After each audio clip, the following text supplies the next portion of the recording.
محرم کی پہلی تاریخ جب ہوتی ہے نا تو ایک وظیفہ بڑا وائرل ہوتا ہے سوشل میڈیا پر، بہت سارے لوگ اس بارے میں ویڈیوز بھی بناتے ہیں، اور مفتی شفیع صاحب رحمۃ اللہ علیہ کی طرف اس کی نسبت بھی کرتے ہیں کہ 113 مرتبہ بسم اللہ لکھنا ہے۔ تو آج اس کی حقیقت کیا ہے انشاءاللہ میں آپ کو سمجھانے کی کوشش کرتا ہوں۔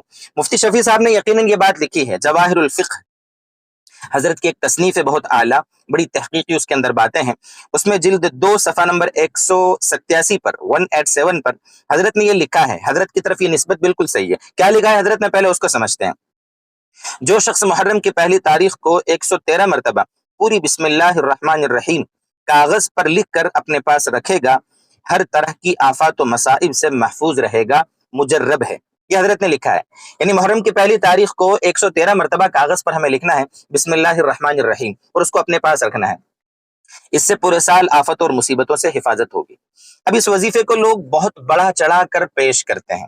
میرے دوستو اچھے سے سمجھیں، یہ وظیفہ نہ تو فرض ہے، نہ واجب ہے، نہ سنت ہے، نہ مستحب ہے۔ اس کو سمجھیں، نہ شریعت میں، قرآن میں، حدیث میں، اللہ کے نبی صلی اللہ علیہ وسلم نے یا اللہ تعالیٰ نے قرآن میں اس کا کوئی ارشاد نہیں فرمایا ہے، کہیں اس کا ذکر نہیں ملتا ہے۔ ہاں بزرگوں کے تجربات میں سے ہے، یہ ان کا اپنا تجربہ ہے، اور جو تجربہ بزرگوں کا ہوتا ہے نا وہ ہر ایک کے لیے فائدہ مند ہو ایسا ضروری تھوڑی ہے۔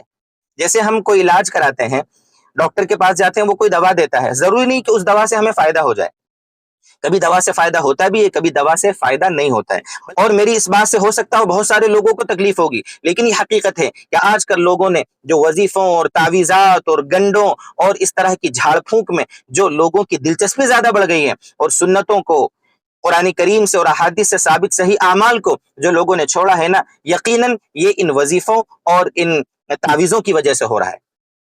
وظیفوں نے اور تعویذوں نے ان ساری چیزوں کی جگہ لے لی جو مسنون اعمال، جو مسنون دعائیں ہمارے نبی صلی اللہ علیہ وسلم نے بتائی تھی، ان کو لوگوں نے چھوڑ دیا۔ اب محرم میں ہی دیکھ لو، لوگ اتنے سارے کام غلط کرتے ہیں وظیفوں کے نام پر، لیکن جب ان کو کہا جائے کہ یہ سنتیں ہیں محرم میں، ان کو کرو، سنتیں نہیں کریں گے اور وظیفوں پہ چلیں گے۔ اللہ تعالی ہمیں صحیح ہدایت دے۔ میرے دوستو یقیناً یہ وظیفہ کرنا جائز ہے، اس میں کوئی حرج نہیں، لیکن لوگوں میں جو وظیفوں کی اہمیت بڑھ رہی ہے، اس لیے میں کہوں گا کہ وظیفوں کو چھوڑو، نیک کام کرو، نمازوں کی پابندی کرو، ایک دوسرے کے حقوق ادا کرو، رشتے جوڑ کر رکھو، صلہ رحمی کرو۔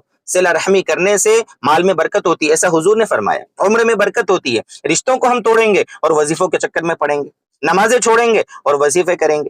ایک صاحب کہنے لگے روزی میں برکت کے لیے کچھ بتائیے۔ میں نے کہا فجر کی نماز کے بعد آپ فلاں آیت پڑھیے اپنی جگہ پہ بیٹھے بیٹھے، تو کہا فجر کی پابندی تو نہیں ہو پاتی۔ ہم نے کہا تم فجر چھوڑ کر سوچو گے کہ روزی میں برکت ہوگی، کیسے ممکن ہوگا؟ تو ایسا ہی ہو رہا ہے، فرائض کو چھوڑ کر لوگ وظائف کے پیچھے بھاگ رہے ہیں۔ اللہ تعالی ہمیں صحیح سمجھ دے، صحیح ہدایت دے، اور جو صحیح اعمال ایسے ہیں جو ہماری عمر میں اور روزی میں برکت کا باعث بن سکتے ہیں، اللہ تعالیٰ وہ اعمال کرنے کی ہمیں توفیق عطا فرمائے۔ والسلام علیکم ورحمۃ اللہ وبرکاتہ۔